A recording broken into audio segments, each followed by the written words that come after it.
السلام علیکم ورحمۃ اللہ وبرکاتہ۔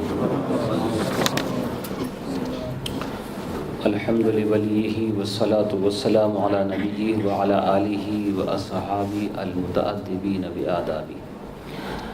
اما بعد فاعوذ باللہ من الشیطان الرجیم، بسم اللہ الرحمن الرحیم۔ ان فی اختلاف اللیل والنہار وما خلق اللہ فی السماوات والارض لآیات لقوم یتقون۔ ان الذین لا یرجون لقاءنا ورضوا بالحیاة الدنیا واطمأنوا بها والذین هم عن آیاتنا غافلون اولئک مأواهم النار بما كانوا یکسبون۔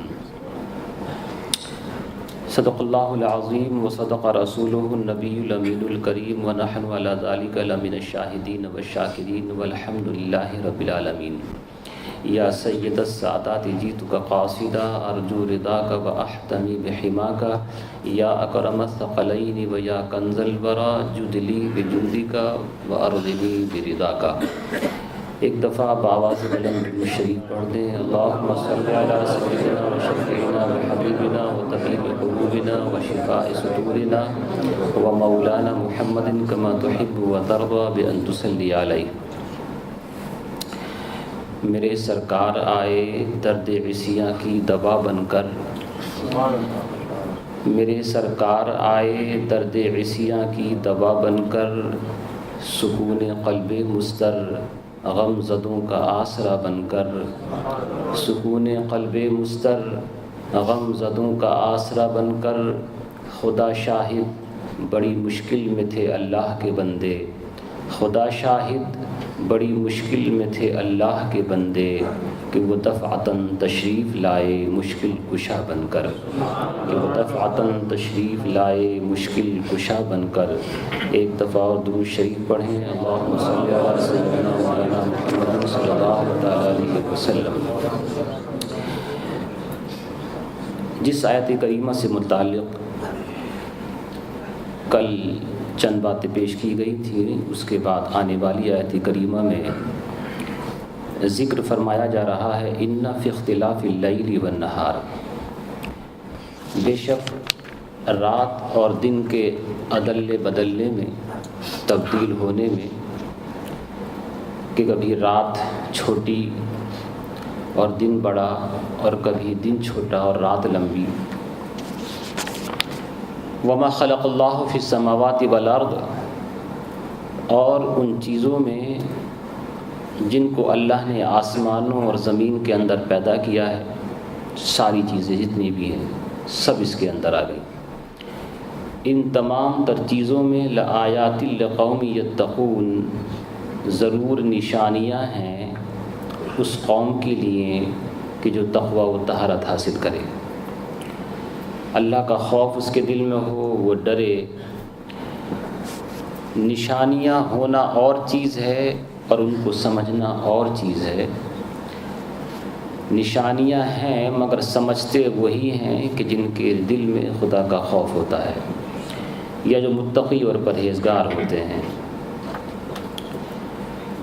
اب ان آیات کو صوفیاء کرام، بزرگان دین، خاص طور سے عارفین کھول کھول کر بیان کرتے ہیں۔ ہر چیز کے اندر وہ خدا کی نشانی ظاہر کرتے ہیں اور بتاتے ہیں۔ اس لیے عارفین کے سردار حضرت مولا کائنات علی مرتضیٰ رضی اللہ تعالی عنہ کبھی کبھی ارشاد فرمایا کرتے تھے، ما رأیت شیئا الا رأیت اللہ فیہ، کہ میں نے کسی چیز کو نہیں دیکھا مگر اس میں نے اللہ کو دیکھا، یعنی ہر چیز کے اندر میں نے اللہ کو دیکھا۔ کبھی کہا کرتے تھے، ما رأیت شیئا الا رأیت اللہ معہ، میں نے جس چیز کو بھی دیکھا اس کے ساتھ مجھے اس میں اللہ کی خالقیت کا بھی دیدار ہوا، اللہ کا دیدار ہوا۔ کبھی کہا کرتے تھے، ما رأیت شیئا الا رأیت اللہ قبلہ، میں نے جس چیز کو دیکھا اس چیز کے دیکھنے سے پہلے میں نے اللہ کو دیکھ لیا۔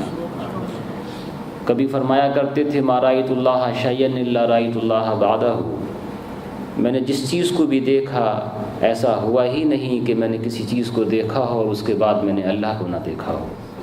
تو عارفین ہر چیز کے اندر اللہ کا دیدار کرتے ہیں۔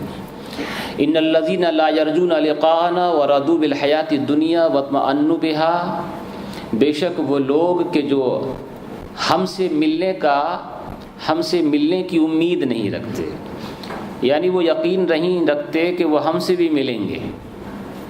ملنا ایک تو محبت کا ملنا ہوتا ہے کہ دوست سے ملتا ہے، اور ایک پولیس والوں کی بھی ملاقات ہوتی ہے مجرموں سے، وہ بھی ملاقات ہی ہوتی ہے، لیکن اس ملاقات کا انداز دوسرا ہوتا ہے، اور ایک دوست سے ملتا ہے اس کا انداز اور ہوا کرتا ہے۔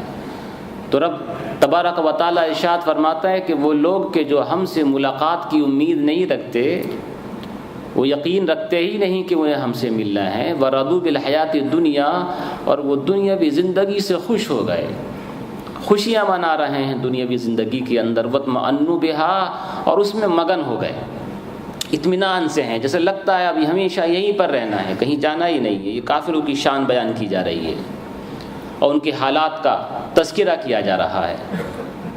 واطمأنوا بها، اور بالکل اس میں مگن ہو گئے، ایسا لگتا ہے جیسے کہ اب دنیا سے جانا ہی نہیں ہے۔ والذین هم عن آیاتنا غافلون، اور وہ لوگ کہ جو ہماری نشانیوں سے غفلت میں ہیں۔ یہ کافروں کا بیان ہوا، نتیجہ بھی ان کا سنا دیا گیا۔ اولئک مأواہم النار، یہ وہ ہیں کہ جن کا ٹھکانہ جہنم ہے۔ بما کانوا یکسبون، بدلہ اس کا کہ جو یہ دنیا میں رہ کر کے کیا کرتے تھے۔ اب کافروں کے تذکرے کے بعد پھر اسلام والوں کا، مسلمانوں کا اور ایمانداروں کا تذکرہ ہوتا ہے۔ ان الذین آمنوا وعملوا الصالحات یہدیہم ربہم بایمانہم، بے شک وہ لوگ جو ایمان لائے اور کرنے کے کام کیے، نیکوکاریاں کی، عملوا الصالحات، صالحات کے اندر، حسنات کے اندر، نیکیوں کے اندر حصہ لیا۔ یہدیہم ربہم بایمانہم، رب تبارک و تعالی یعنی ان کا رب ان کے ایمان کی وجہ سے ان کو راہ عطا فرمائے گا، ان کو ہدایت عطا فرمائے گا، ان کے ایمان کی وجہ سے۔ جب سارے لوگ قبر سے اٹھائے جائیں گے، چاہے مومن ہو چاہے کافر ہو، مسلمان کے سامنے ایک بہت حسین و جمیل صورت آئے گی، بہت خوبصورت۔ قبر سے اٹھتے کے ساتھ ہی جب وہ دیکھے گا کہ یہ حسین و جمیل خوبصورت جس کے چہرے کو میں نے کبھی دیکھا ہی نہیں ہے، یہ میرے سامنے ہے، وہ مرد مومن اس سے پوچھے گا کہ تو کون ہے کہ اتنا حسین و جمیل ہے؟ وہ کہے گا کہ میں تیرے نیک اعمال ہوں جو تو نے دنیا میں رہ کر کے کیے تھے۔ تو نے نمازیں پڑھی تھیں، روزے رکھے تھے، حسنات کے اندر حصے لیے تھے، خیرات کے اندر حصے لیے تھے، تو نے نیک اعمال کے اندر حصے لیے تھے، میں وہ تیرا نیک عمل ہوں جو دنیا میں رہ کر کے تو نے کیا ہے۔ پھر وہ اپنے پیچھے پیچھے اس کو جنت تک لے کر کے جائے گا۔ کافر اس کے سامنے بھی ایک بہت بد شکل، قبیح، منحوس صورت کھڑی ہوگی۔ وہ پوچھے گا کہ تو کون ہے اور تیری صورت میں نے آج تک کبھی نہیں دیکھی، تو وہ کہے گا کہ میں تیرے وہ عمل ہوں جو تو نے دنیا میں رہ کر کے برے برے کام کیے تھے، اور پھر وہ اس کے بد اعمال اس کو جہنم کی طرف لے کر کے جائیں گے۔ کہا گیا یہدیہم ربہم بایمانہم، ان کا رب ان کے ایمان کی وجہ سے ان کو ہدایت دے گا۔ کس کی طرف؟ جنت کی طرف۔ کون جنت ہے؟ تجری من تحتہم الانہار فی جنات النعیم، وہ کہ جن کے نیچے نہریں بہتی ہیں، جنتیں جن کے نیچے نہریں بہتی ہیں، سمندر نہیں۔ سمندر کے قریب کسی کا گھر ہوتا ہے نا، ہمیشہ خطرے میں رہتا ہے، پتہ نہیں کب کوئی تیز لہر آ جائے اور اڑا کر کے لے جائے۔ سمندر کا قریب میں ہونا اچھا نہیں ہے، ہاں نہر کا قریب میں ہونا اچھا ہے، کہ باغات کے اندر پانی دینا ہے، اپنے کھیتوں کے اندر پانی دینا ہے، وہیں سے نالا نکالیں، پانی دینا شروع کر دیں۔ تو جنت میں نہر تو ہوگی، بحر نہیں، نہر تو ہے، سمندر نہیں۔ اور وہ بھی کس طرح سے؟ آج کے زمانے میں کچھ ایسے گھر بنائے جاتے ہیں، اوپر گلاس شیشہ لگا دیا جاتا ہے، نیچے پانی بہا دیا جاتا ہے، آدمی دیکھتا بھی ہے کہ نیچے پانی بہہ رہا ہے، اوپر چل بھی رہا ہے، کتنا خوبصورت لگتا ہے، نیچے پانی بہہ بھی رہا ہے، اوپر چل بھی رہا ہے۔ جنت کے اندر، یہ تو سمجھانے کے لیے میں عرض کر رہا ہوں، جنت کی ہر چیز ایسی ہے کہ ہم اس کو نہ سمجھا سکتے ہیں اور نہ آپ سمجھ سکتے ہیں۔ وہاں کے انگور، وہاں کے پھل فروٹ، اگر ہم یہ کہیں کہ وہاں کا پھل ایسا ہوگا ایسا ہوگا، تو یہاں اچھی سے اچھے پھل کی مثال دیں گے مگر صرف سمجھانے کے لیے، ورنہ وہاں کا جو ٹیسٹ ہوگا یہاں کے ٹیسٹ سے کوئی اس کا مقابلہ ہی نہیں ہے، صرف سمجھانے کے لیے۔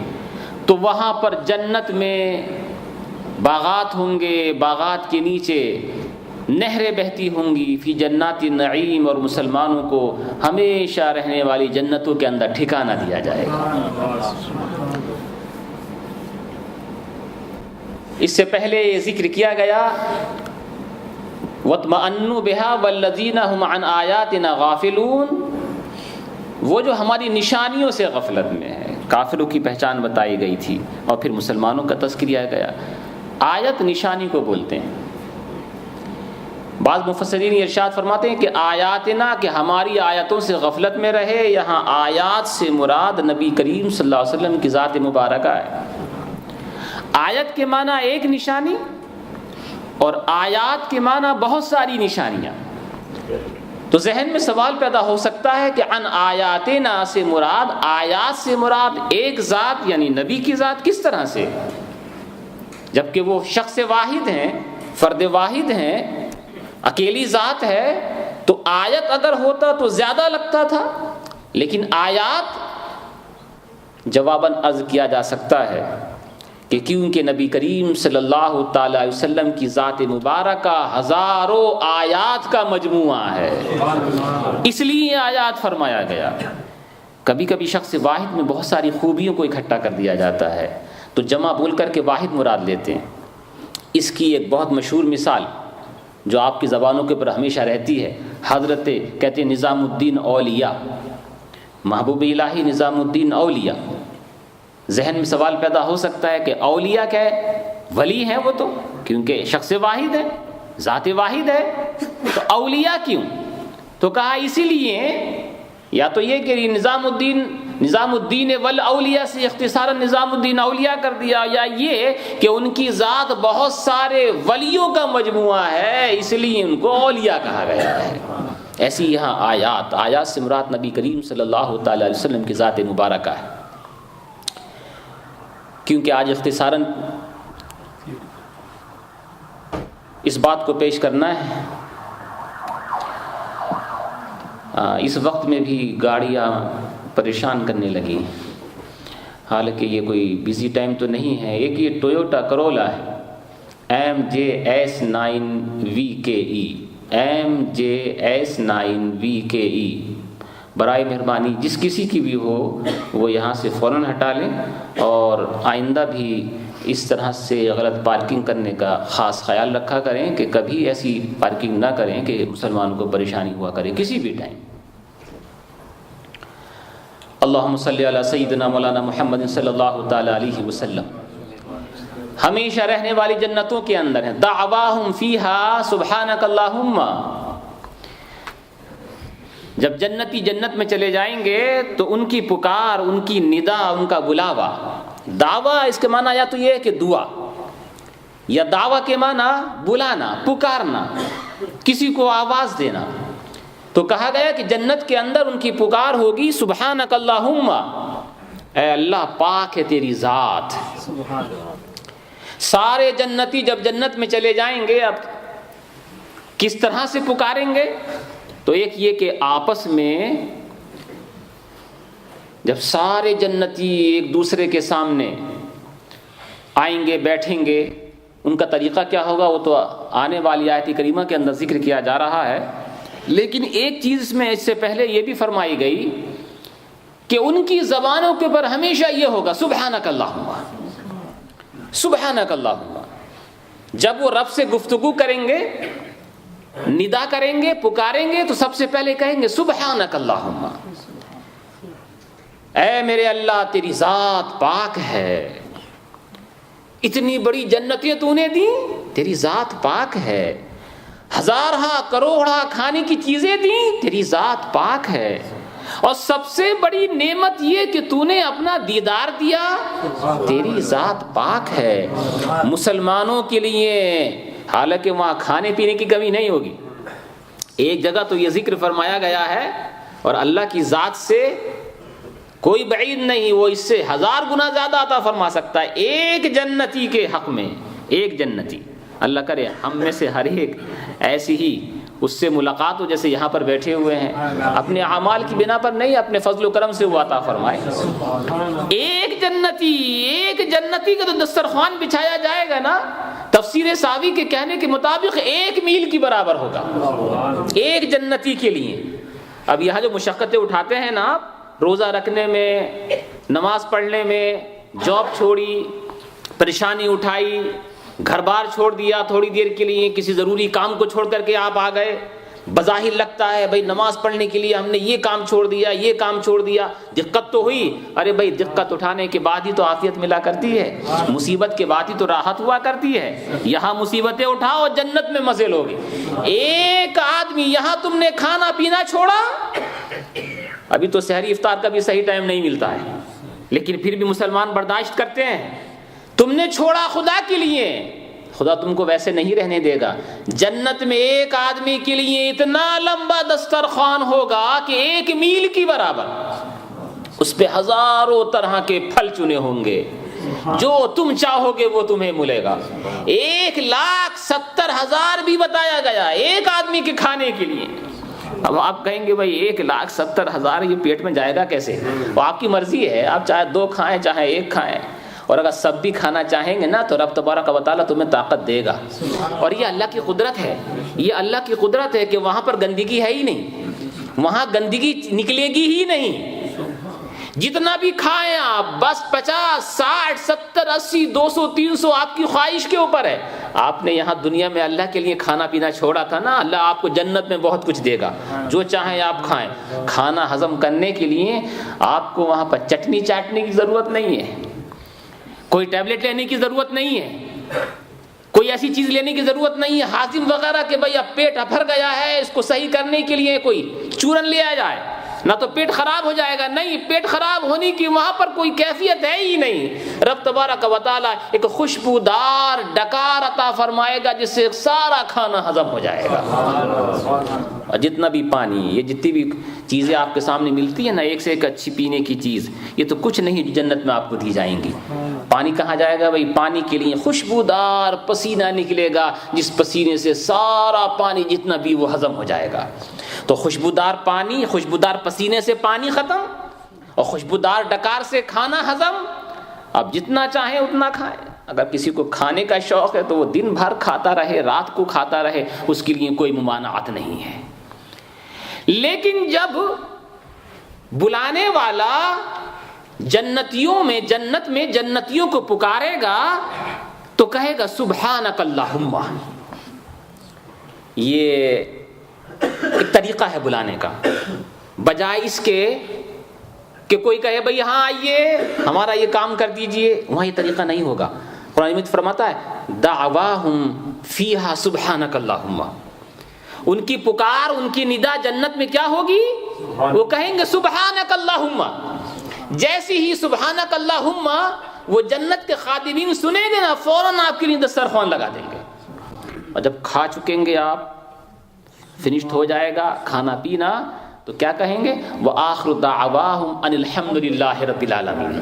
ان کی جو آخری دعا ہوگی نا وہ یہ ہوگی الحمد للہ رب العالمین۔ یا یہ کہ وہ لوگ جب کسی کو بلانا چاہیں گے تو کہیں گے سبحانک اللہم۔ یہ ضروری نہیں ہے، اگر آپ یہ کوڈ ورڈ بنا لیتے ہیں نا کبھی کبھی، بھئی ہم یہ بولیں گے تو یہ مراد ہے، ایسا ہو جاتا ہے نا، دنیا کے اندر بھی ایسا ہے۔ کچھ لوگ اس چیز کے اوپر اعتراض کرتے ہیں، بلا وجہ اعتراض کرتے ہیں۔ یہاں پر تو ایسا ماحول نہیں ہے، مگر ہند و پاک کے اندر، خاص طور سے اپنے انڈیا میں بہت سارے شہروں کے اندر، پاکستان کے اندر بھی ممالک میں بہت سارے شہروں کے اندر، بلاد کے اندر ایسا ہوگا، سنیوں کے اندر، کہ وہاں کی ان کے کام کاج کے اندر لوگ گھرے رہتے ہیں اور شور شرابہ اچھا خاصا ہوتا ہے، ٹریفک کا، اس کا اس کا، تو اذان دینے کے بعد جماعت سے 5 منٹ پہلے وہ صلاۃ پڑھتے ہیں، الصلاۃ والسلام علیک سیدی یا رسول اللہ، الصلاۃ والسلام علیک سیدی یا حبیب اللہ۔ اب کام کاج میں مشغول آدمی سمجھ لیتا ہے بھئی اب دیر نہیں کرنی چاہیے، جماعت میں 5 منٹ رہ گئے، ایسا ہوتا ہے نا بہت ساری جگہوں پر ہوتا ہے، گجرات کے اندر بھی دیکھا میں نے، ایسا ہوتا ہے۔